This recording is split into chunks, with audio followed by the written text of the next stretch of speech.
See, I'm missing you already. I will definitely miss you too. I'll soon be back the next 3 days now. I'm dancing. This too so I wish easy like this would that be 3 months, 3 years, like 3 forever. Motivate. I just have to go. I know. I miss you. Oh, I am missing you already. Don't worry, let me get going. Okay, take care of yourself. Baby. Alright. Take care of me. Alright, sweetie. Careful. Baby, to back the bell. I love you, baby. I need to be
Ronke baby, how far? Oh, okay. Of course. 3 days. No, why? Wow, nice one. So, kilo mashele bye. Are you free? Yeah, actually, mo fẹ́ jáde tẹ́lẹ̀ ni, but ọmọ mi. Kò sí bí tí mo fẹ́ lọ tó wà important ọjọ́ ẹ̀ o. Ṣá wọn náà. So, kí máa bọ̀ right away. No wàhálà, mo ń bọ̀ ọ̀sẹ̀. All right, Maria, shortly. All right, baby, I'm here waiting for you. I love you. Hey, ọmọ ìsìnkú nǹkan tí mo mọ̀ jẹ́ dé. Parfait là. Wait now, how did you know? Wait, for how long do you miss her now? Oh, dear, we were around. Kí ló ṣẹlẹ̀ kò sí nígbà wà ní kí ló fẹ́ ṣe gan. Ni mo fẹ́ sọ̀rọ̀ mi fún oníbọ̀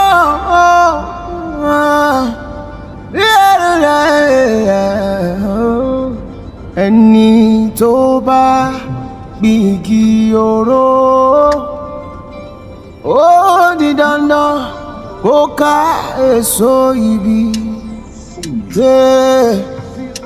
ẹni tó bá gbígi oró ó di dandan yéèrè làrẹ́nu yéèrè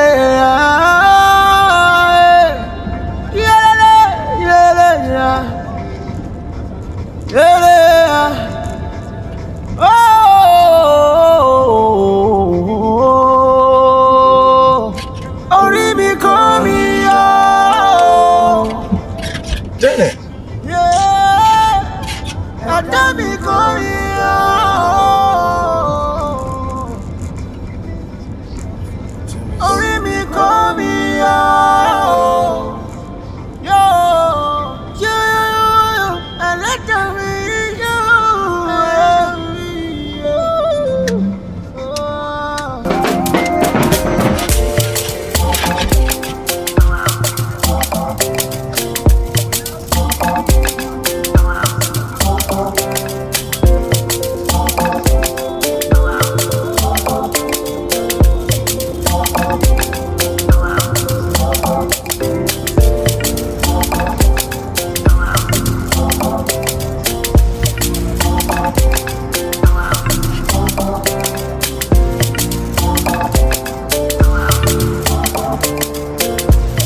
Good day.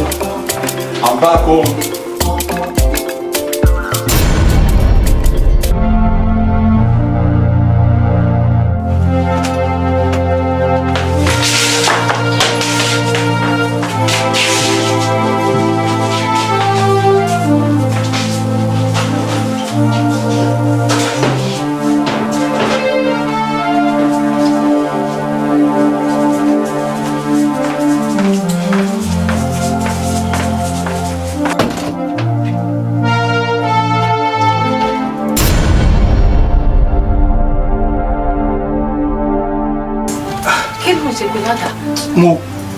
Mo lọ sínú kitchen sí mo ara àwọn èkó yẹn wọ́n sáré so mo kàn lé kan wọlé sí ni mo rò bí ó gbà bí ẹ̀yin bẹ́ẹ̀ dì í. Èkó. Yeah. Tó wá mú àdá. Ó ṣe ìdàgbàsókè ń gbàdúrà gbogbo àdúrà tó ń gbà òun náà ló jẹ́ kí gbogbo contract tá à ń bíìdì fún kó máa bọ́ sí àdúrà tó bọ̀ máa gbà Ọlọ́run tó bẹ̀rẹ̀ fún ẹ ní okun àti agbára láti máa gbàdúrà yẹn sí. Àmín. Bọ̀ kí ló wá ṣe ń lé? Bá ṣe ń bi ní nìyẹn o. So bí mo ṣe ń drive lọ́wọ́ tẹ̀ kó dẹ̀ kí n débi junction of council yẹn mo kàn rántí pé introductory party proposal ti fẹ́ lọ defend mo ti gbàgbé sínú drawer àlè ẹni mo sáré wá mú. Bíbí wà dẹ̀ ti pè mí. Mi fẹ́ bọ́dà ẹni jàre. So I have to get going now. Take care of yourself. All right. I'll see you when I come back. Hi, baby. Okay.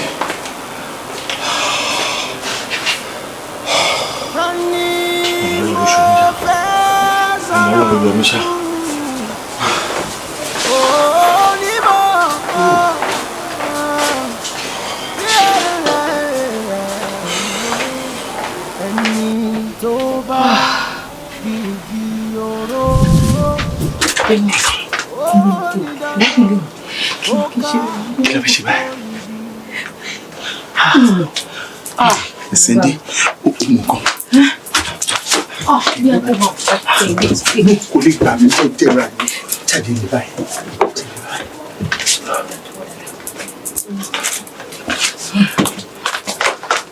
Take me up. Ibo ni Bible yẹn wà?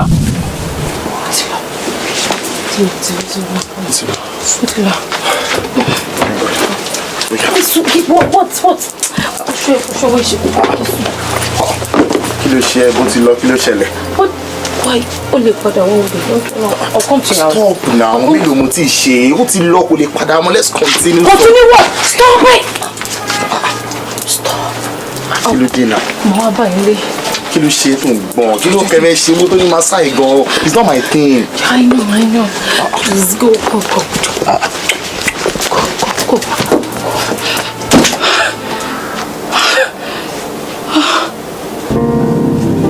Tani mo fẹ́ sọ̀rọ̀ mi fún onímọ̀. How you doing, Kim Swagger? Wow. So this is my friend Uncle Raymond. Yes, sir. Wow, you're a very good artist. I love this. So when did you see Uncle Raymond last? He always come around whenever you're not around. I mean, where and when did you see Uncle Raymond last? That's what I'm asking. He always come around whenever you're not around.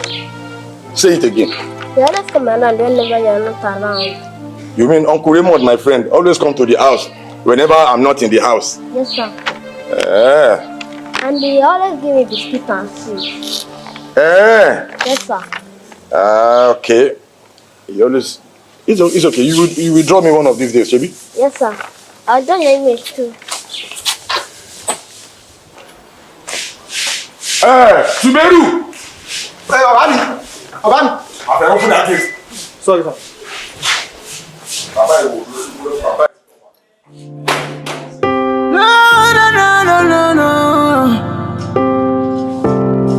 You.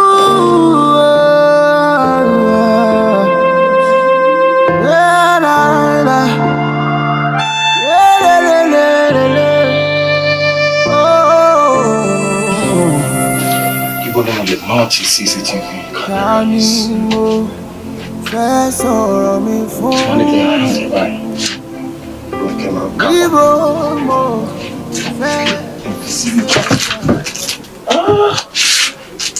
Why are you making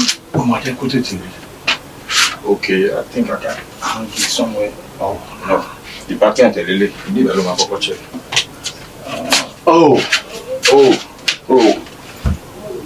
If I look back.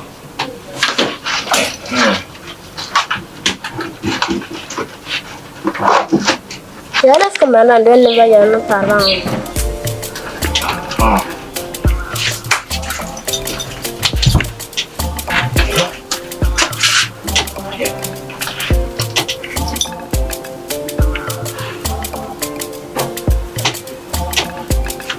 Okay.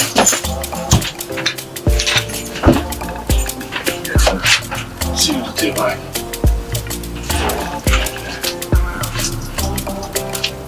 Check it free me.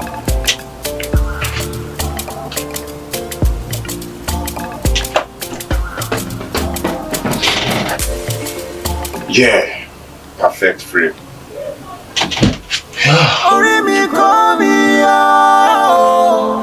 Okay.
Má bínú pé how you doing? I'm fine. Wo má bínú. Mo wà nínú meeting ni and this is a weekend meeting. So we láwọn tidy up tí mo gbọ́dọ̀ ṣe. Ọ̀rẹ́ mi. Mi ò tiẹ̀ ní choice èmi tí mo wá bẹ̀ lọ́fíìsì náà mo kó máa busy. So whenever tó bá ti free náà ni màá dúró náà ni mi ò ní choice. Ó ń pè mí lórí fún pé there is something very urgent. Yes. Kò sí. Kò release iná but ó tún wà. Nǹkan tó ṣẹlẹ̀ ni pé mi ò really wà okay like kò ṣe pé mo sick o ṣùgbọ́n pé àwọn ọjà wa a máa ní ìdàtí ta síta àwọn credit táwọn náà bá dé ta tán ló máa ṣe wá sanwó but lately gba àwọn tí mo tajà fún wọn kò bẹ̀rẹ̀ sí ní sọ pé ọjà ò yá àwọn òǹtajà àwọn òṣèkíní kan ṣùgbọ́n wá tí wọn ò dẹ̀ sanwó báwo ni mo ṣe fẹ́ ni mo fẹ́ rajà mi. You need money again. Something like that. But kí ló ṣẹlẹ̀ sí 1.5 million tí mo fún ẹ ní last month? Lọ́jọ́ pàtó fún mi náà mo lọ fi rajà sí gbánà lára àwọn ọjà yẹn náà ni wọ́n ti sanwó ẹ̀ fún mi. Mo ṣe lè ká ní méjì ní last year mo ṣe fún ẹ up to 3 million. The same excuse náà ló fún mi àwọn customers ń fún wọn credit owó yẹn gbà on time fẹ́ kí shop move for all that. Then ọmọ pé business wa wọ́n kò ṣàgbọ́n fún yẹn ra ṣàbí mo fi jẹun àbí bóyá mo ra àkọ́kọ́ pé yóò ra. You have been living like this for the past 4 years. See, you have been living like a monkey. It's only a monkey that goes to the market and come back with bananas. You can't continue living like that. Oh, you're not getting younger. Look at us. Oh, marry. Oh, she ain't come. Look at me, I'm a responsible family man. I have a wife at home. I have my family. My kids are in school. But you're not doing anything. The lima bara wa ni kamali bara wa so toro. Chuchi o mo pe tí ọ̀rẹ́ yan bá live bó ṣe live yìí kò dáa. Ojú kan la ma wo yan. Ojú tore mi kede ri ojú ti yan. Ẹni yẹn gogo ni kò lójú tì. Raymond, you are my friend. You need to stop acting stupid. Oh, you need it. Okay, sure we go ọ̀rọ̀ tó put together to fit qualify me. Agreed. I'm sorry. Ó ṣe jẹ́ náà. I was not supposed to go overboard. But the thing is, mo ṣe need help right now. I've got no choice and I've got no one else to run to. Okay. This is gonna be the last time. I mean, all this money to change. Oh, in that pada, you don't make any refund. You just take the money, squander the money. Okay, Yami Lele, Tibat if you restock. How much are we talking about now? Okay, more okay, calculate. Since to say last time Lele, we had to buy be 2 million or to buy be 2.5 at least. So market to yen ba se possible. Ni ma se interest by business. Do you think money grew on the trees? Come on. Then how much is that you don't want? Go easy, man. I can't be giving you this kind of money every time and every time. No, now. Okay. For the sake of last time, I will give you 1 million naira. Okay. Since to support last time, I have you. 2 million.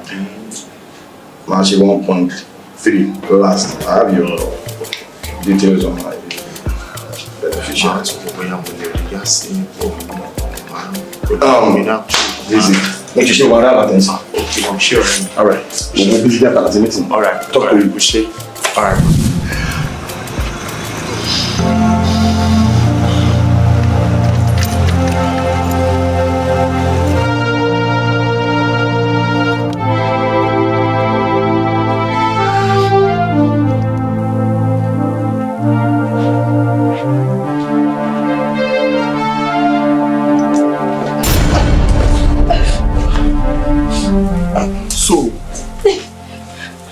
This is what you guys do every time you come.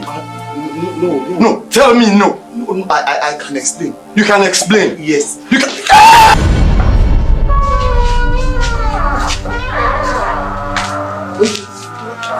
Why she anything stupid? My people for say, "Mo pe hiding criminal gidi ni e."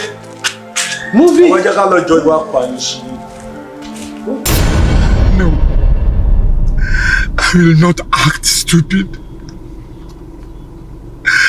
I won't do anything that will make me go to jail. Raymond.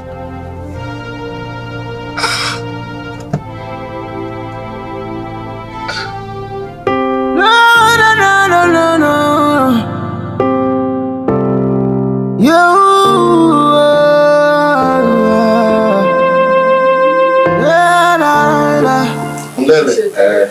Daddy, don't stop me. Kasha wa ki. Àwọn àti délé kì í sí. Adáde ti dé. Kó tó ṣẹlẹ̀ ni pé mo ti miss yín, mo rò pé kí n invite yín over o, ká lè rojú yín ẹ̀yin àti mọ́mì. Báwo ni iṣẹ́? Adúpẹ́. Daddy. My dear. Mom. Okay, baby. Kó sọ fún mi pé ń bọ̀. Ẹni tó invite mi ló máa oúnjẹ fún mọ́mì ẹ̀yin àtọkọ ẹ̀ mọ̀ bẹ́ẹ̀. Kúnlé lè dànù àbí bò. Daddy, ṣe rice ni màá jẹ àbí wí? The rice náà ni mo máa ń jẹ. Okay, ẹ jẹ́ kí n bá yín lọ. Mi ò sọ́njẹ fún yín mọ́. Múra sí i. Baby. No, máa ti lọ, jókòó. Okay. Jẹ́ kó bá wa ṣe rice náà, ó bá pẹ́. No, mo àti gbóúnjẹ lé náà ṣé àti gbóúnjẹ lé náà. Bẹ́ẹ̀ bá ẹ fẹ́ máa ṣe ráyé lálejò ní gbogbo. Ṣé ọkọ mi? Ṣé ká ló máa jẹ? Mọ́mì dájú fẹ́ kí ẹ wo fíìmù yìí ó ṣẹ̀ jáde. One movie yẹn yóò tóbi ní ọjọ́. Check it out.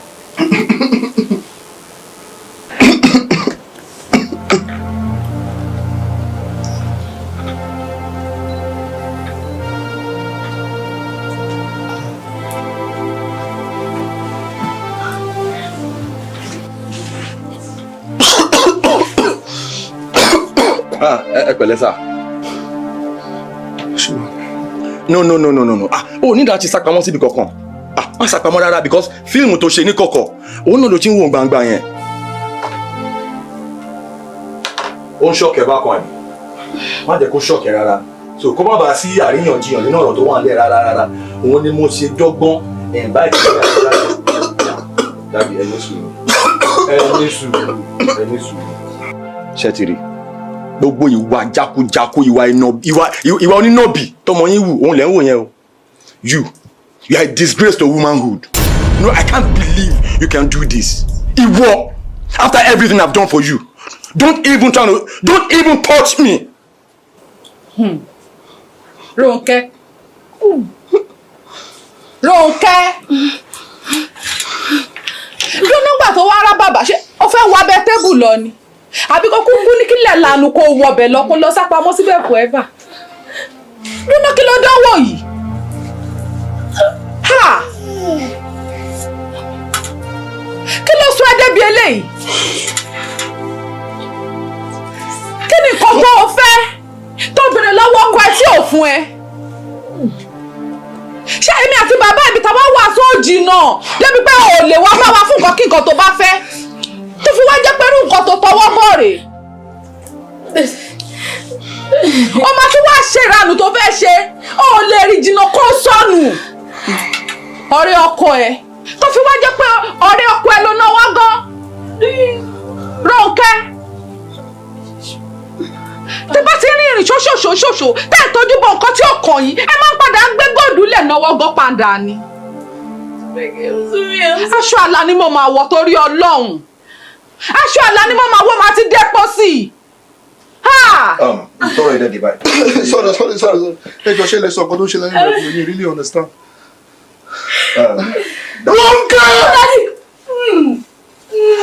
Ronke, kí ló ṣẹlẹ̀? Ronke. Kí lórí tó dójú tì mí báyìí wọ́n mọ̀ yìí? Torí pé mi ò mọ ìyá ẹ ni. Mi bá sọ pé ọmọ àlè ni wọ́n mọ̀ yìí. Ibo ló ti rí wà pálapàla yìí? Ta ló fi jọ? Daddy, ẹ jọ̀ọ́. Ṣàtìrí ibi tí ọ̀rọ̀ yìí dé báyìí. There is no apology, there is no retreat, there is no surrender. Nǹkan tó pa wá pọ̀ rè. And this is the end of this marriage. And that is the end of it. Má ṣe bẹ́ẹ̀, ìwọ náà ni máa bẹ̀ tí ó torí Ọlọ́run. Ibo ló ti rí àwọn ìwà pálapàla tó wù yìí? Ibo ló ti rí àwọn ìwà pálapàla tó wù yìí? Ronke! Ó wá rá bàbà. Ó dojú tì mí o, ó dojú tì mí o. Ó ṣe tó rá bàbà. Ó dojú tì mí, but èmi kọ́ ló dojú tì. Ààrẹ ló dojú tì. Ààrẹ ló dojú tì. Ẹ jọ̀ọ́ bí mo ṣe ń lọ ìmú lọ sí school àwọn ọmọ mi ni. Àwọn ọmọ ẹ tó bí. I will run a proper DNA test on those kids. I want to see if those kids are truly mine. Don't even do that. Wá ọkọ mi ní sùn. Ẹ ṣe mà. Ní sùn. Mọ̀rẹ́. Ronke má di ẹsẹ̀ mi mú. Má jẹ́ kí má jẹ́ fọwọ́ kún ẹ o. Ṣé o rí pé mò ń gbé sára? Mò ń dákẹ́. Má jẹ́ fọwọ́ kún ẹ o. Rọra sún dànù kọ́ lọ́dọ̀ mi. Ṣé wọ́n di ẹni àbí wọ́n ló di ara ẹ̀? Mò ń bẹ̀rẹ̀ ni ṣé wọ́n di ẹni àbí wọ́n ló di ara ẹ̀?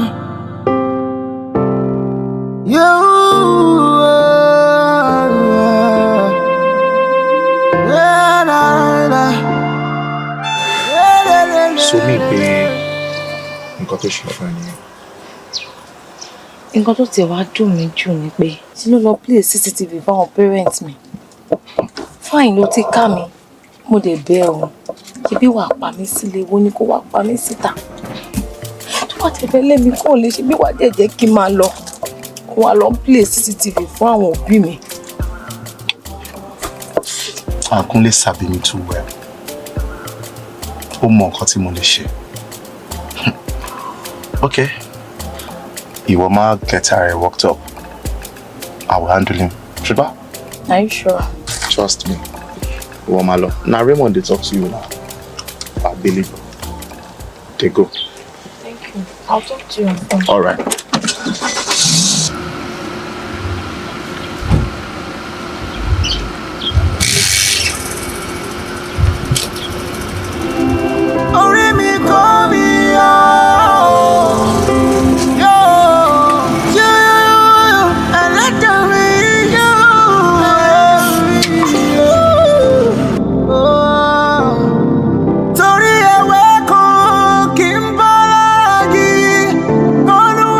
Mama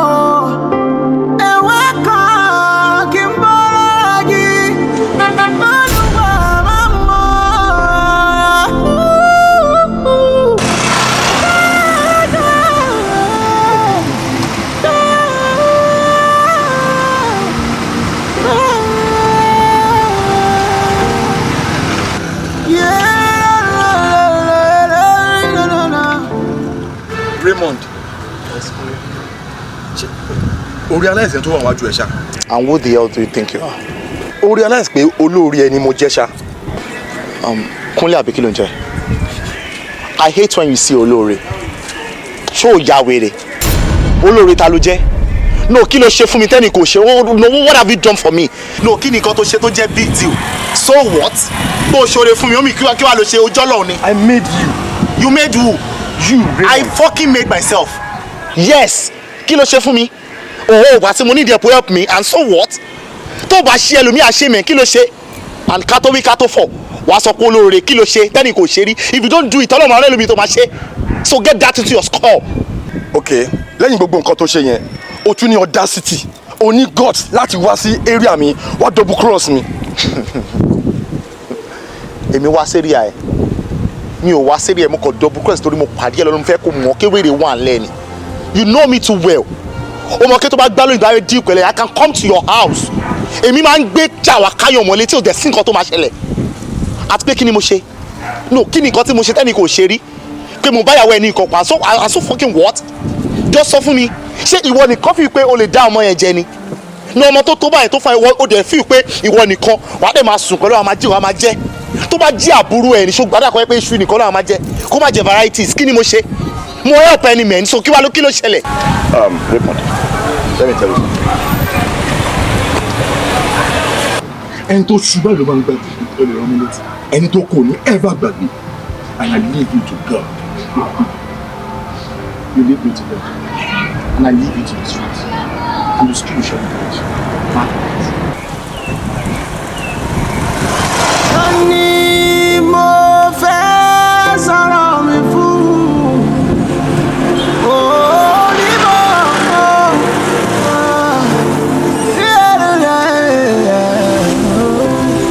ẹni tó bá igi oró. Ó di dandan ó ká èso ibi. Ẹni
Il est insultant.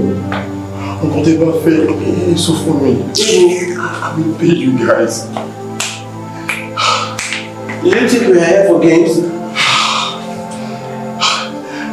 Hey, Joe, I want you to ẹ kò sọ̀rọ̀ ní kí wọ́n lè sọ̀rọ̀. Kí ló wà lẹ́nu ẹ̀? Ẹ ti fi àjẹ mi láti bàtẹ́ jẹ pé mi. Ìyàwó mi láti máa wọ́ọ̀rì ilé. Keep quiet to the plan. We no come here complain. We 100.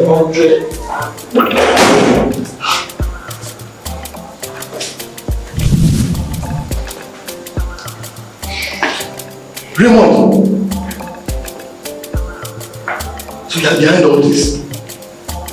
Ìyẹn ni kó jù báyìí lọ. Àbí bóyá ọdẹ jù báyìí lọ ó ṣẹ́kù síbẹ̀.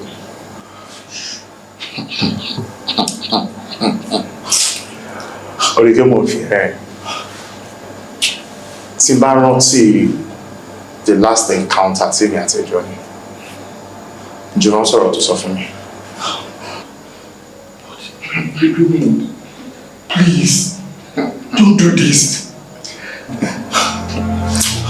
Ṣorí ìgbà tó sọ̀rọ̀ yẹn lọ́jọ́ yẹn bí mo ṣe rẹ̀ lórí because it was very funny.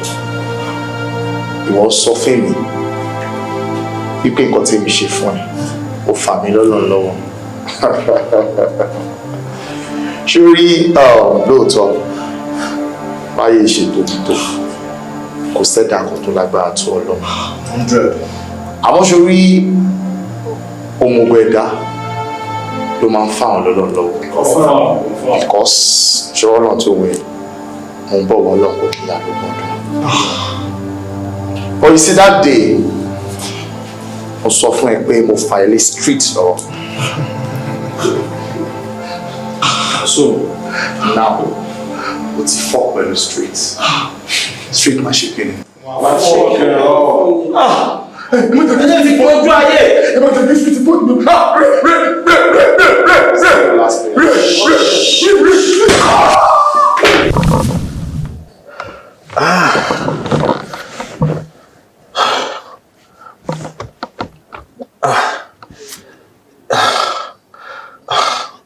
Irú àlá burúkú wò lélẹ̀? Raymond.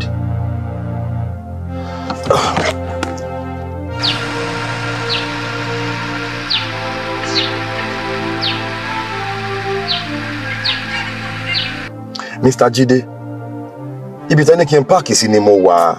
Mo dẹ̀ ń retí kẹ́ send address kí n wá bá yín níbi tẹ́ wà. Orí line mi the other one yẹn lè máa send ẹ̀ sí kò kí n ṣe tí mo fi ń WhatsApp yẹn. Now, tí mo ra address mi lè bá ibi tẹ́ wà now. Time dẹ̀ ti lọ. Okay.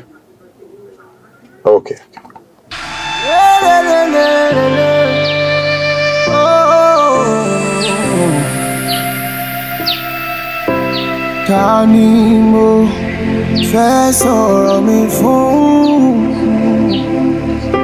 Níbo mo fẹ́ gbé gbà? Ta ni mo fẹ́ sọ̀rọ̀ mi fún? Oh, níbo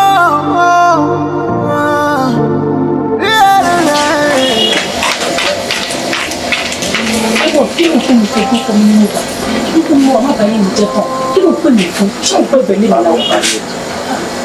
Kí ló kàn mí kẹlu wà lẹ́bi ọkọ ẹ̀? So yẹn ló fà tó ṣe dá mi dúró sí ìbá látẹ̀kọ̀ ṣó normal ṣá. But Raymond ó mọ̀ pé gbẹ́lé mi là wà ó mọ̀. Anyways, no time to check time.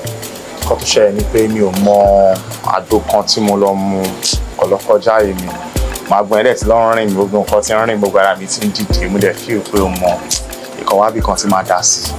But the same tó wà available, you are the next available person, so wọ́n ní mọ́tò kò sáré down for sẹ́dá. Raymond ó mọ kan sórí movement mi àti ẹ̀tẹ̀lẹ̀ ọkọ mi ti ń suspect. So jọ́ torí Ọlọ́run má jẹ́ kí ilé mi dàrú má jẹ́ kí ilé mi mú bẹ́ẹ̀ nítorí Ọlọ́run. Ẹgbẹ́ ilé mi làwọn máa kó bá mi má implicate mi. Ṣo normal ṣá? Like are you okay?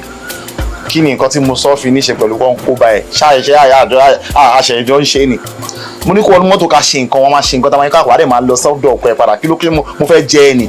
Bí mo ọkọ mi ò mọ̀ pé mo jáde. Kí wá ló kàn mí kí ló ṣòrí ó dà kó fẹ́ kí n sọ di wèrè mọ́ ẹ lọ́wọ́ àbí ṣùgbọ́n kí o gbọ́ videos àwọn nǹkan tàjọ ṣe mọ́ wà lọ́wọ́ ṣe ń sẹ́ǹdẹ̀ sọkẹ̀ kún bá tiẹ̀ jẹ́ àbí kó máa wọlé kó gbá alex láì ṣe nǹkan tí máa ṣe. Mímọ́ òdòdó má bàa yé mi jẹ́ tán. Ìwọ ni kó má bàa yàrá ẹ̀jẹ̀ ṣó máa wọlé ni wọ́n máa wọlé wá bá mi nulẹ̀.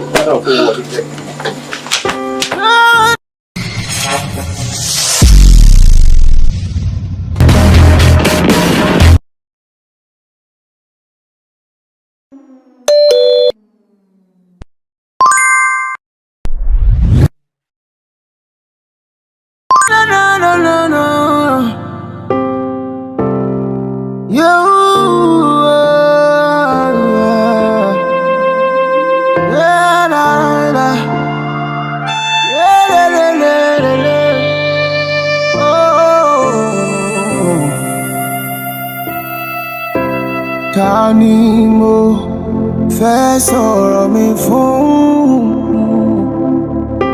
Níbo mo fẹ́ gbé gbà?